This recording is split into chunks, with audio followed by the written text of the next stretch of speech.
दिन की हल्की रोशनी में नहाती हुई लिली अपनी दादी के बगल में चुपचाप बैठती है।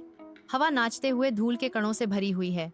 उसकी दादी बाहर के पेड़ की ओर धीरे से इशारा करती हैं और ज्ञान साझा करना शुरू करती हैं। ये पेड़ की कहानियां हैं लिली, देखो इसकी पत्तियां कैसे नाचती हैं। उसकी दादी आगे कहती हैं, उनके शब्दों में आशा का भार है। यह आशा का प्रतीक है। लिली की आंखें युवा जिज्ञासा से चमकती हैं। उसकी मुद्रा चौकस है क्योंकि वह अपनी दादी के हर शब्द को आत्मसात करती है। सूर्य की किरणें खिड़की से आती हैं, उन्हें एक कोमल आलिंगन में लपेटती हैं क्योंकि पेड़ लंबा खड़ा है, जो स्थायी आशा का एक मूक प्रमाण है। लिली अपनी दादी के बिस्तर के पास बैठी है, एक मौन निगरानी जो अनकहे डर से भरी है। उसकी दादी कमजोर पड़ी हैं, उनकी उपस्थिति जीवन शक्ति की एक नाजुक गूंज है।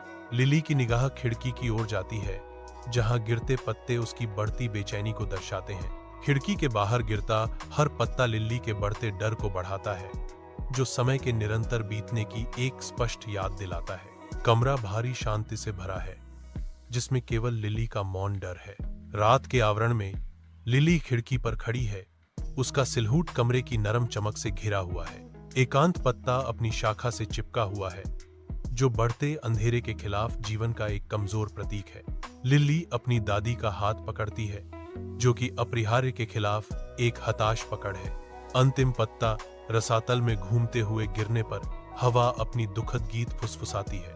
उसी क्षण लिली की दादी की आंखें बंद हो जाती हैं और वह चल बसती है। पेड़ नंगा खड़ा है, जो उसके नुकसान की एक स्पष्ट याद दिलाता है।